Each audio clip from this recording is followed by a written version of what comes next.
오늘 저희는요 창세기 8장 13절에서 22절까지 말씀 가지고 방주에서 나오라 이런 제목으로 하나님의 은혜를 함께 나누고자 합니다. 세상에서 가장 헛소리가 뭔가 생각해 봤습니다. 경찰이 도망가는 도둑에게 거기서 이런 말 한다고 도둑이 서지 않잖아요. 근데 왜 그런 말을 할까요? 그걸 알면서도 이야기하는 거죠. 설교가 혹시 그런 거 아닌가 생각해 봤습니다. 제가 아무리 얘기해도 듣지 않으시는 분들도 계실 수 있으니까요. 이게 초반부터 무슨 얘기인가. 여러분 또 이런 얘기가 있어요. 어떤 성도가 목사님 방문 앞에 편지를 한 장 놓고 갔습니다. 그런데 겉봉투에 자기 이름을 쓰지 않고 바보라고 썼어요. 목사님이 이 편지를 받아보고 기분이 좋을 리가 없죠. 그래서 그 다음 주일 설교 때 이런 말씀하셨습니다. 지난주 어떤 분이 제 문 앞에 편지를 놓고 갔는데 자기 이름만 쓰고 받는 사람 이름은 안 쓰셨더라고요.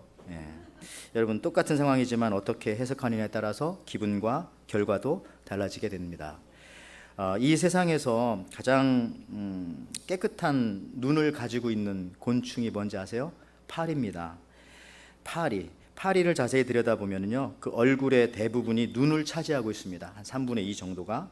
근데 파리의 눈은 여러 개의 눈으로 합쳐진 겹눈이기 때문에 거기에 먼지라도 안 질라치면은 먹잇감을 발견할 수도 없고 또 적들의 공격으로부터 자기 자신을 피할 수가 없어요. 그래서 손으로 늘 자기 눈을 닦습니다. 깨끗하게.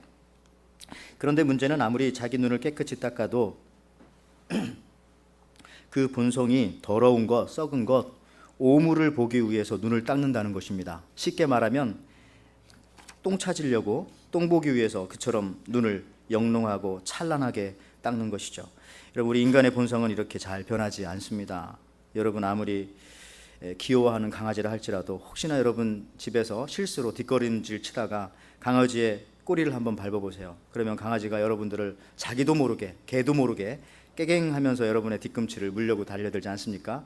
저 어렸을 때 그런 경험이 있는데 그때 개의 얼굴이 지금도 기억이 나요. 그 제가 귀여워하던 강아지 얼굴이 굉장히 무한한 표정을 짓더라고요. 개가 기억이 나고요.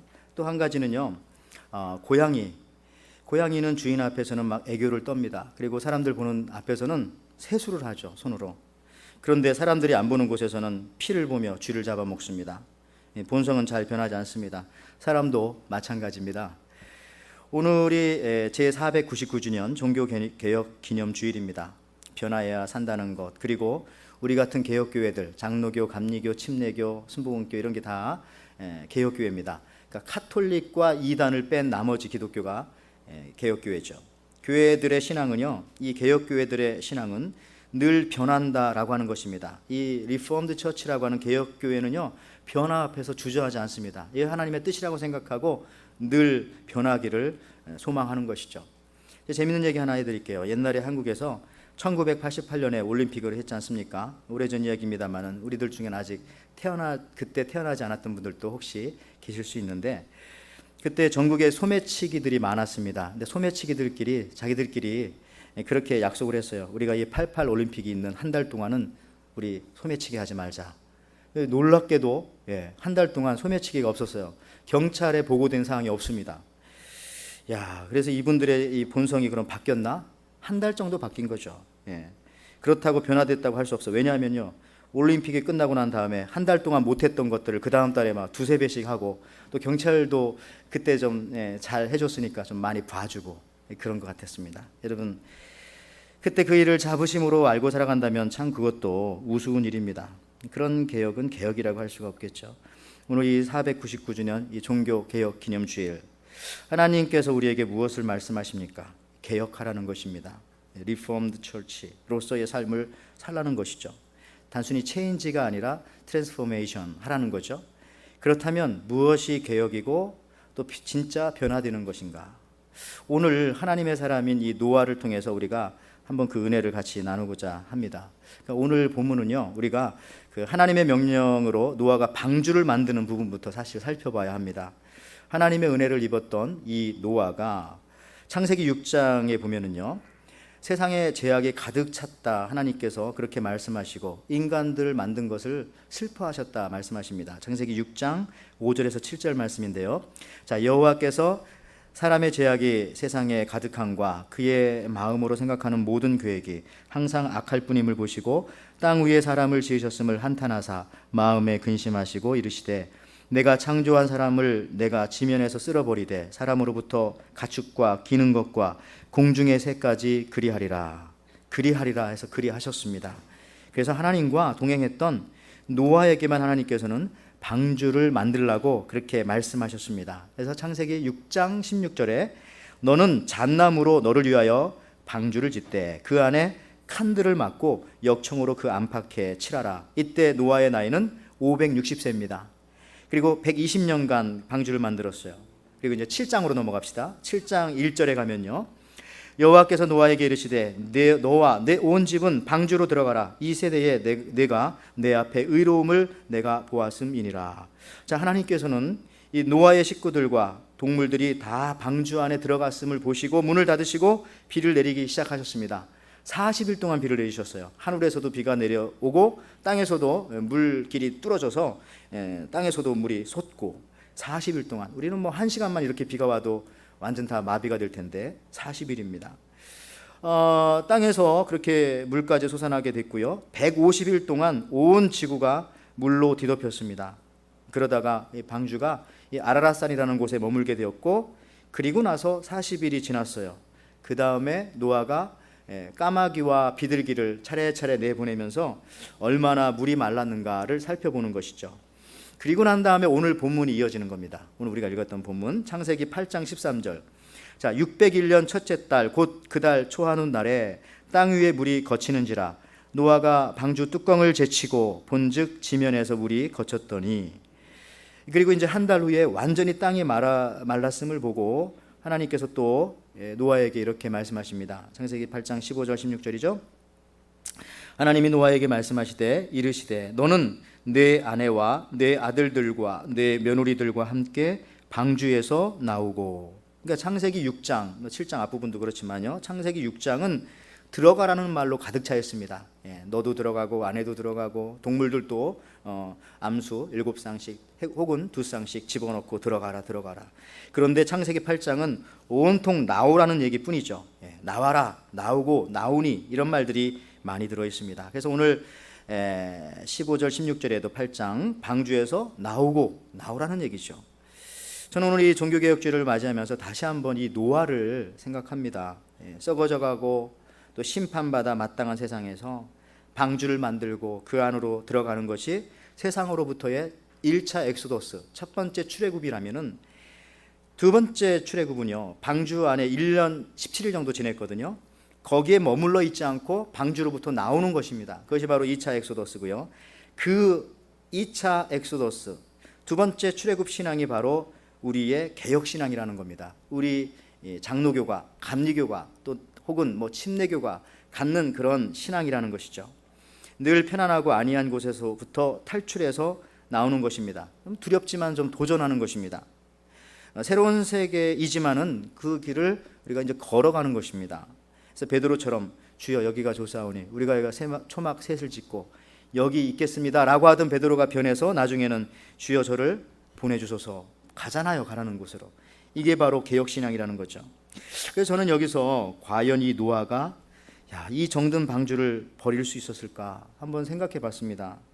이 방주는 노아와 그의 8식구에게 참 소중한 것이고 밤낮 만들었고요, 120년 동안 만들었잖아요. 우리도 어떤 작품을 일주일만 만들어도 참 그게 뭐 하루만 만들어도 1년만 만들어도 얼마나 소중합니까? 어떤 분은 집을 지어놓고 이거 내가 진 거라고 하면서 행복하게 사시는 분도 계시잖아요. 근데 이 집을, 이 방주는요 120년 동안 만든 거예요. 근데 그걸 버리고 나오래요.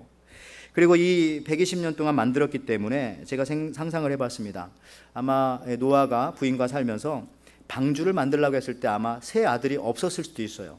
그러니까 이제 방주를 만들면서 첫째 아들이 태어나고 둘째 아들이 태어나고 또 그 아이들이 청년이 되면은 같이 또 방주를 짓고 왜냐하면 120년이니까요. 그러다 보면은 또 첫째 아들이 결혼도 하고 둘째 아들이 결혼도 하고 그러니까 나중에 8식구가 됐잖아요. 그러니까 이 노아가 볼 때 그럴 것 같아요. 이만큼 지었을 때 우리 첫째 아들이 태어났지. 이만큼 지었을 때 우리 둘째 아들이 태어났었지.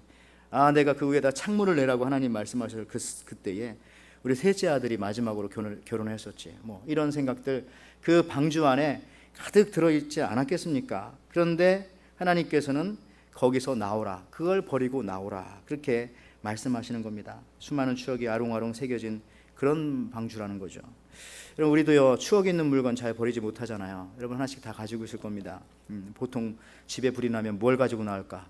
옛날에는 다 앨범을 갖고 나온다가 1순위였는데 요즘엔 뭘 갖고 나오는지는 잘 모르겠습니다. 돈 갖고 나오고 싶어도 돈도 없고 뭘 갖고 나와야 되나?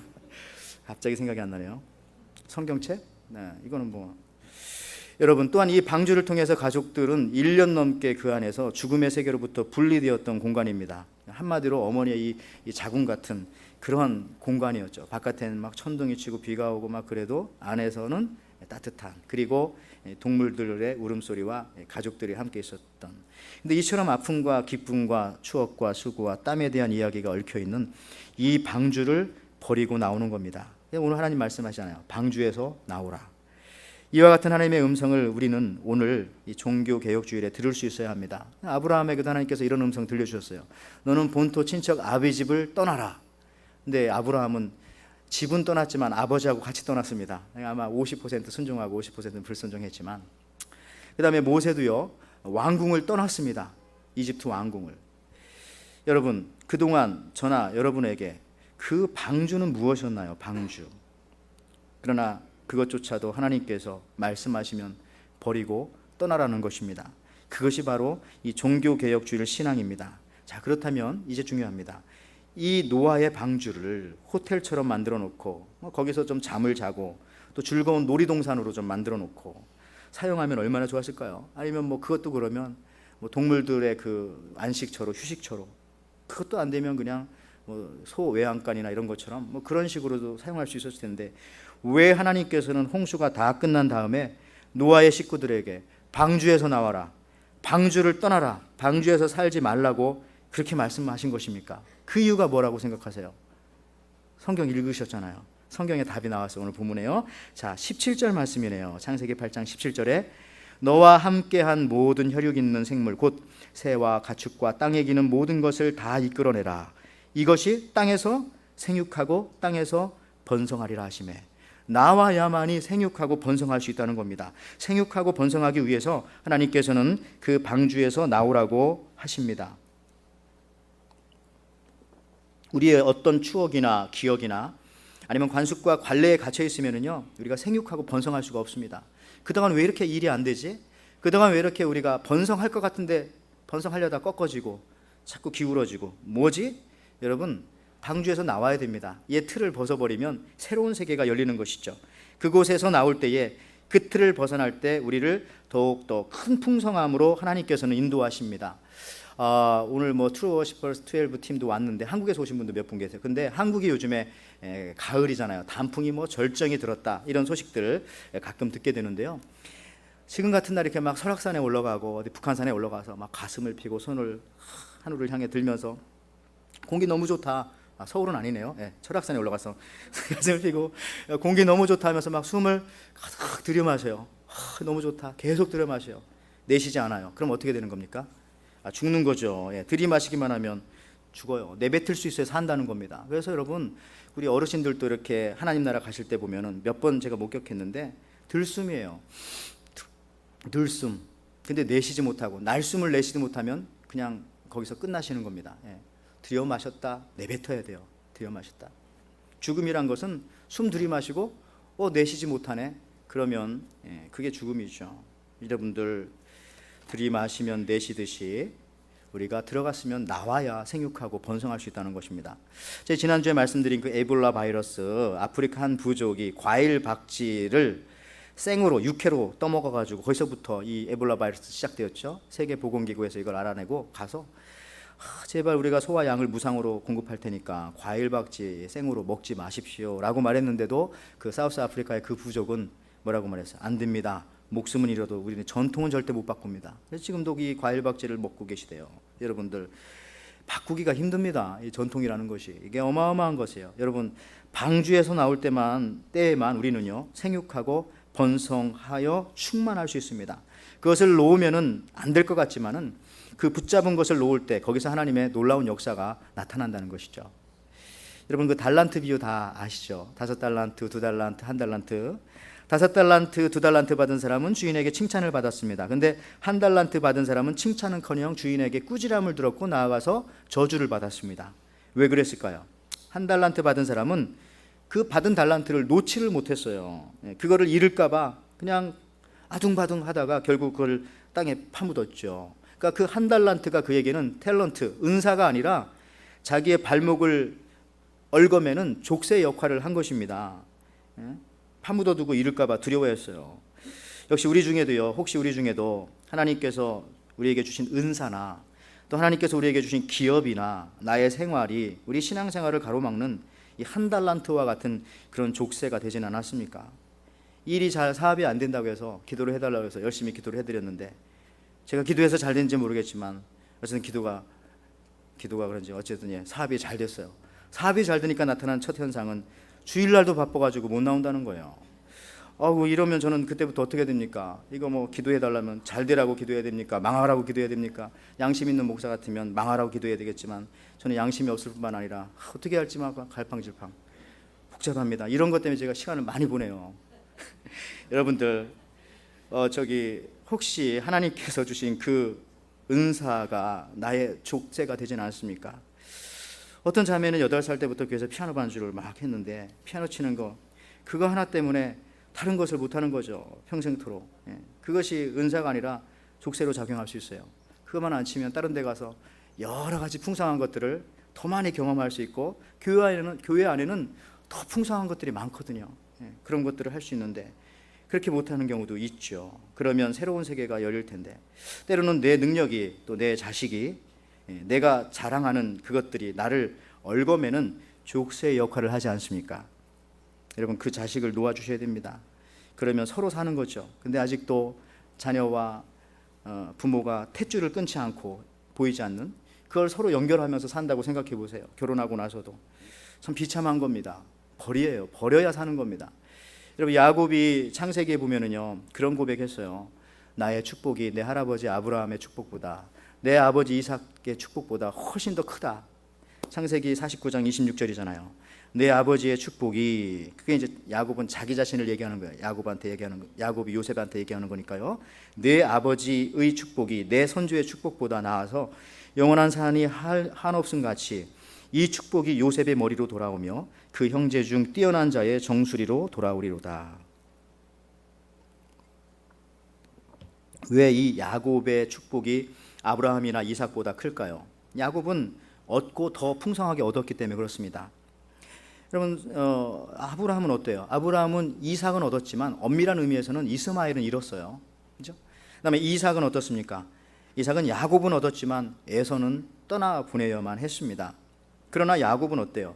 잃은 줄만 알았던 요셉이 돌아오고요. 요셉이 돌아와서 에브라임과 므낫세를 낳았잖아요. 그러니까 결국은 나중에 이 에브라임과 므낫세를 야곱이 자기 손자인데 자기 아들로 입적을 시킵니다. 그러니까 결국은 12아들이 13아들이 되는 거예요. 그래서 12지파가 각각 한 아들씩 들어가고 나머지 한 지파 레위지파가 나눠가지고 또 12지파에 들어가죠. 이렇게 되는 건데 이걸 보면서 어떻게 이렇게 야곱이 이렇게 풍성한 은혜를 얻을 수 있었을까? 이게 왜 가능했을까? 창세기 43장 14절에 나오지 않습니까?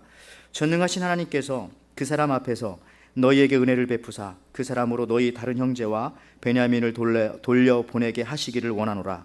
내가 자식을 잃게 되면 이르리로다. 이 고백이요. 내가 자식을 잃게 되면 이르리로다. 이 야곱이란 사람은 인생의 전반부는 사랑하는 부인 때문에 그냥 거기에 목매어 살았어요. 그 부인하고 깊이 사랑도 못하면서 또 인생의 후반부는 자식 하나 잃고 그 사랑하는 부인이 낳아놓은 요셉 그 아이를 계속 생각하며 살았어요. 근데 마지막에 가서 깨달은 것은 이거 아니다. 내가 자식을 잃게 되면 이르리로다. 하나님께서 다 하시겠지. 하나님의 손 안에 내 인생이 들어있는데 뭐. 여러분 잃으면 이르리로다. 또 에스더처럼 죽으면 죽으리로다 할 때 결국 나중에 보니까 그런 사람은 잃지도 않고요. 그런 사람은 죽지도 않더라고요. 끝까지 반대로 근데 막 움켜잡고 더 살려고 하고 했던 사람들은 다 잃게 되고 오래 남아있지 못해요. 여러분 최근에 그 삼성 갤럭시 노트 7 참 그게 이제 핸드폰이 얇게 만들고 뭐 물속에도 막 들어갔다 나왔다 하고 그래도 괜찮다고 그랬죠. 그러니까 이 기계에 대해서는 상당히 개혁을 일으켰어요. 개혁 굉장히.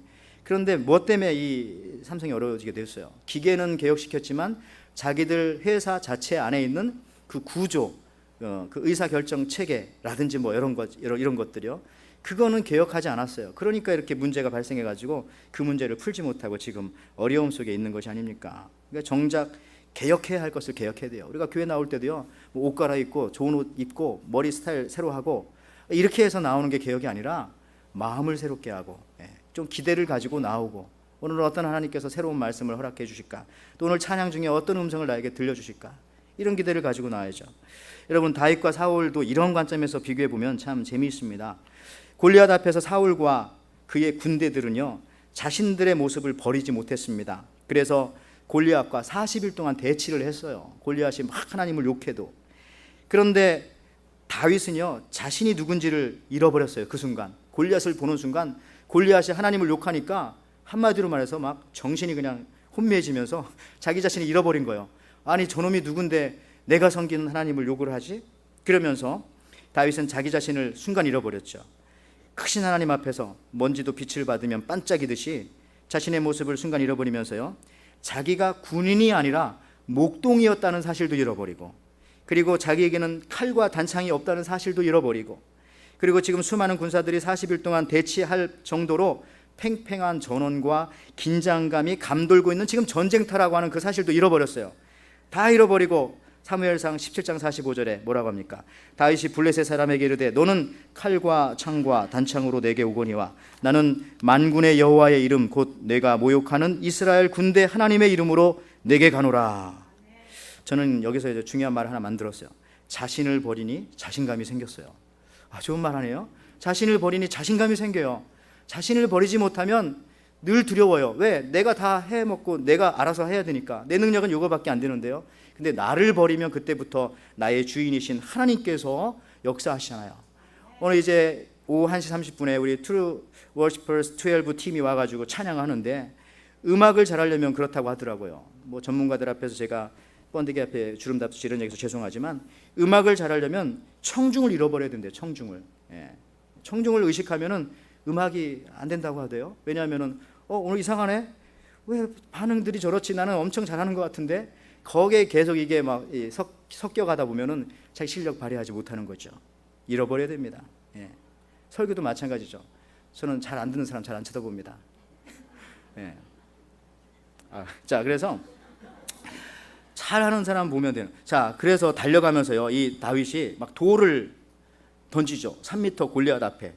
근데 제 생각엔 그래요. 이 골리앗이 그동안 40일 동안 팽팽한 긴장감 속에서 끔찍도 못하던 그 중에 뭐 조그만 놈이 하나 툭 튀어나오더니 막 달려오면서 뭐라 막 소리를 지르고, 골리앗도 막 당황했을 것 같아요. 저놈이 뭐지? 저건 또 뭐야? 이렇게 하다가 던진 돌에 그냥 딱 맞고 넘어져서 죽었잖아요. 이제 이거 보면서 다윗이 자신의 모습을 버리니까 엄청난 일이 거기서 벌어지는 겁니다. 믿음이 번성하게 되었다. 생육하고 믿음이 번성하게 되었다. 이런 역사가 나타나는 겁니다. 여러분, 제가 작년에 그 카카오톡으로 받았던 내용 이렇게 있어가지고 이렇게 보다 보니까 나오더라고요. 뭐냐면 김연아 선수의 올림픽 경기에 대한 한국과 외국 해설자의 차이라고 하는 제목으로 저장해 놨던 건데 한번 들어보세요. 우리 김연아 선수가 그때 올림픽 피겨 스케이팅 할 때 했던 그 모습을 이제 누가 보고서 이렇게 비교했나 봐요. 자, 한국 아나운서입니다. 저 기술은 가산점을 받게 되어 있어요. 오직 점수를 강조합니다. 한국 해설자는요. 서양의 이 해설자는 나비죠? 그렇군요. 마치 사뿐히 내려앉은 나비의 날갯짓이 느껴지네요. 그 다음 장면, 한국 아나운서. 코너에서 착지가 불안정하면 감점 요인이 됩니다. 조심하라는 거죠. 서양 아나운서, 은반위를 쓰다듬으면서 코너를 날아오릅니다. 실크가 하늘거리며 잔물결을 경기장에 흩뿌리네요. 자, 그 다음 한국 아나운서, 저런 점프는 난이도가 높습니다. 막 칭찬하는 겁니다. 그랬더니 서양 아나운서, 투명한 날개로 날아오릅니다. 천사입니까? 옆 사람한테 물어보고. 그 다음에 이제 한국 아나운서가 경기를 완전히 지배했습니다. 금메달이네요. 금메달. 기억나시죠? 이 똑같은 장면에 서양 아나운서는 울어도 되나요? 저는 오늘 밤을 영원히 기억할 겁니다. 김연아의 경기를 본 저는 행운합니다. 감사합니다. 오 신이시여, 영어로 오 마이 갓 이렇게 한 것 같아요. 이러면서 여러분 이제 이 미국 선수들을 참 우리가 지금요 이 미국을 위해서도 기도해야 되죠. 이제 대통령 선거가 다가왔습니다. 또 한국도 요즘에 너무 어수선하죠. 조국을 위해서도 기도해야 됩니다. 우리가 지난주 금요일에도 교회 와서 이렇게 같이 기도했고 토요일 새벽에도 나라 민족을 위해서 또 미국을 위해서 막 같이 기도했습니다. 참 우리 한국 사회가 참 너무도 심한 경쟁 속에서만 살아왔기 때문에 진정 즐기지 못하고 참 오로지 이겨야만 하는 사회 속에서 살고 있다라고 하는 사실들이 참 슬퍼지는데요. 우리도 그런 한국 마인드를 갖고 있으니까 미국에 살지만요. 생육하고 번성하라고 하신 하나님의 명령을 따르지 못하고 오히려 이미 홍수는 끝났지만 저 노아의 방주를 가지고 어떻게 하면 내가 이윤을 좀 남길까? 노아가 요즘 사람이서는 그랬을 것 같아요. 저 어마어마한 이 노아의 방주를 가지고 저를 놀이공원을 만들어서 사람들을 할까? 아니면 호텔로 쓸까? 아니면 방이 700칸이라는데 저걸 렌트를 주면 얼마나 나올까? 이렇게 생각할 수도 있었는데 여러분들 하나님께서 아니죠. 나와라. 그걸 나와라. 그리고 성경 그 이후에는 노아의 방주에 관한 기록이 없어요. 노아는 순종한 겁니다. 여러분 가문과 학벌과 부모의 능력과 경력 등등을 버리지 못하고 그 속에만 살게 되면은요 그냥 거기서 갇혀서 그렇게 끝나는 것이죠. 여러분 요즘 한국 아이들의 최고 꿈이 뭔지 아십니까? 옛날에는 대통령 또 의사 이런 거였는데 요즘은 단연 1위가 뭐냐면 건물주라고 합니다. 건물주. 애들 똑똑해요 요즘에. 자, 어떤 아이에게 너의 꿈이 뭐냐 물어봤더니 저요? 저는 재벌 2세예요. 근데 우리 아버지가 노력을 안 해요. 아버지가 재벌이라 제가 2세가 되니까. 이게 어떻게 보면 솔직히 지금 이 시대를 살아가고 있는 그 아이들의 모습일 수 있고요. 농담 같지만 사회상을 참 잘 반영한 이야기죠. 역시 얼마 전 그 리우 올림픽에서 금메달을 땄던 박인비 선수 경기 장면이 잠깐 나왔는데 어떤 장면이냐면 옆에 그 갤러리가 이제 스케치북을 가지고 그래도 되는지 모르겠는데 그림을 막 그리고 있었어요. 그걸 이제 TV 카메라가 잠깐 비춰줬습니다. 근데 불쑥 그때 또 역시 한국 해설자가 하는 말이 하나도 안 닮았네요. 이렇게 말했대요. 아니 이게 무슨 잘 그리고 못 그리고 어디 있어요. 하나의 팬이 자기가 사랑하는 선수를 딱 이렇게 이런 식으로 평가해야 되는데 미술 시간도 아니고 여러분 이런 평가 이런 생각 나의 가치 판단의 가치를 버리고 나와야 합니다. 그래서 오직 말씀의 가치 나를 그 말씀의 가치를 가지고 나를 이웃을 세상을 바라봐야 된다는 것이죠. 여러분 병원에 갔더니 어떤 레지던트 2명이 이제 의사가 되기 전에 복도에 앉았는데 저기 어떤 환자 같은 사람이 하나 오는 거죠. 허리를 잡으면서 이러고 오는 거죠. 한 사람 얘기합니다. 저 사람 옆에 허리를 잡고 옆구리를 잡고 오는 거 보니까 분명히 이게 척추가 안 좋아서 그렇다. 그랬더니 옆에 있던 레지던트가 아니다. 지금 걸어오는 폼을 봐라. 저 사람은 다리에 문제가 있는 것 같다. 근데 이 사람이 가까이 와서 하는 말이 저 화장실 어딥니까? 지금 굉장히 급한데요. 사실은 화장실 가고 싶었던 것뿐이에요. 우리의 경험과 지식과 선입관이 올바른 판단과 더 나아가서는 더 큰 축복을 막는 경우가 막는 경우가 너무 많아요. 거기서 이제 우리가 나와야 됩니다. 환골탈태. 2년 전 작고하신 갈보리 채플의 척 스미스 목사님 1960년대 미국에 히피들이 많았습니다. 근데 맨발로 기타를 들고 막 교회에 자꾸 들어오는 거예요. 들어가지고 뭐 예배를 드리고. 근데 교회 안에서 이제 어떤 분들이 이제 문제를 제기한 거죠. 저 사람들 그 베어 피트 맨발로 자꾸 들어가지고 카페트를 버리니까 이거 카페트 세 달에 한 번씩 갈 정도라고 저 사람들 미안하지만 오지 않고 다른 교회 가라고 그렇게 말하자고. 그러자 척 스미스 목사님 이런 말 했죠. 카페트가 더럽혀지고 낡아지면 새로 바꾸면 되지만 불쌍한 영혼들이 더럽혀진 영혼은 교회가 사랑으로 받아주지 않으면 저 사람들은 오갈 데가 없다고 마지막에 지옥밖에는 갈 데가 없다고. 그래서 결국 받아줬어요. 그 사람들의 후예들이 오늘 바로 True Worshippers 12 팀들이에요. 이 사람들이 히피들이 사실은 이 갈보리 채플에 가가지고 마라나타 싱어즈 만들고 그죠? 그 다음에 뭐 작은 불꽃 하나가 큰 불을 일으키듯이 이 찬양을 부르면서 기타로 피아노로 드럼으로 베이스로 그 전에는 이것이 이 사람들이 마리아나 피면서 막 부르던 노래를 해요. 이걸 교회 안으로 갖고 와서 찬양으로 바꿔가지고 부르고 그 다음부터 이제 이 CCM이 아주 복음성가가 우리의 신앙생활에 굉장히 중요한 역할들을 하게 되었죠. 여러분 이 목사님께서 자기들이 가지고 있던 전통만 계속해서 고집했다면 새로운 영혼들을 구원할 수 없었을 겁니다. 그러나 성경 말씀에 따라서 목회를 하신 것이죠. 거기서 나왔어요. 그 전통에서. 그러다 보니까 수많은 영향력을 지금껏 끼치고 있는 겁니다. 만약 노아와 그의 가족이 방주를 떠나지 않았으면 생육하고 번성하는 이 일보다는 아파트를 관리하듯 방주를 관리하는 일에 온 생애를 다 사용했을 것이죠. 결국 남는 것은 무엇입니까? 한 가지죠.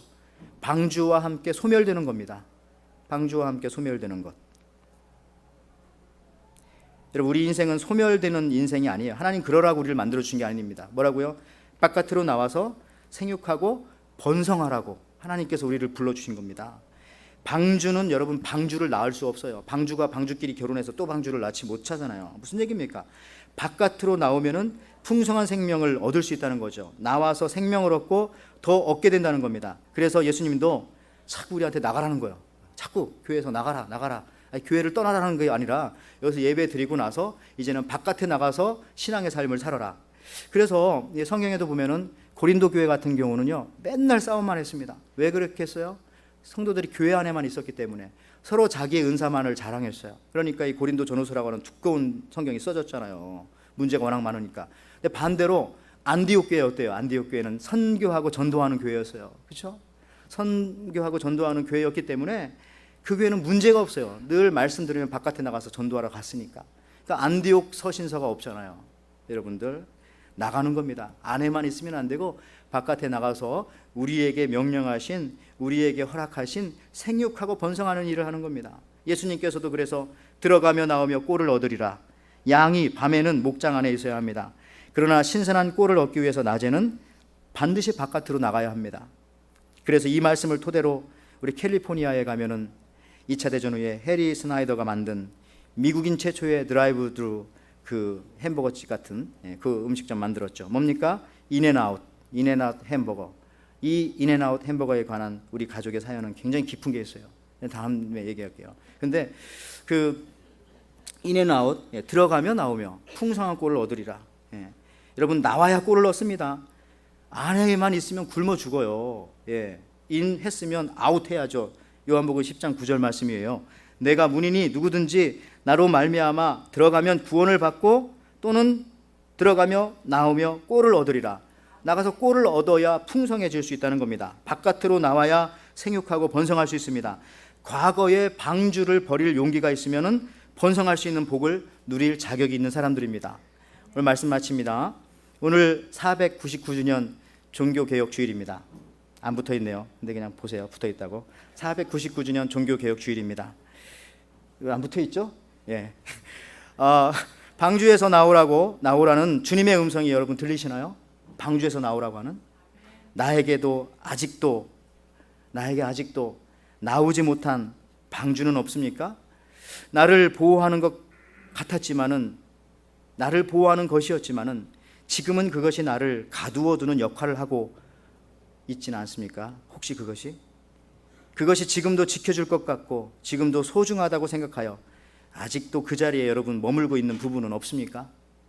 성도 여러분, 지나간 과거는 뒤로 하는 겁니다.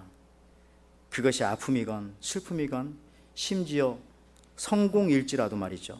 주님이 우리 앞에 앞서 가시기 때문에 우리가 나와서 예배합니다. 그리고 나가서 생육하고 번성하고 주의 말씀 따라 충만한 삶을 살아가는 것입니다. 오늘 하나님께서 이 종교개혁주일에 여러분들에게 말씀하십니다. 들어가며 나오며 또 방주 바깥으로 나오라. 왜? 생육하고 번성하기 위해서. 그것이 내가 너희들에게 허락하신 복이다라고 말씀하십니다. 여러분 예배 마치고 나가셔서 또 한 주간의 삶을 살면서 앞으로의 삶을 살면서 개혁자의 신앙을 가지고 번성하고 충만한 귀한 삶을 사시기를 주님의 이름으로 축원을 드립니다.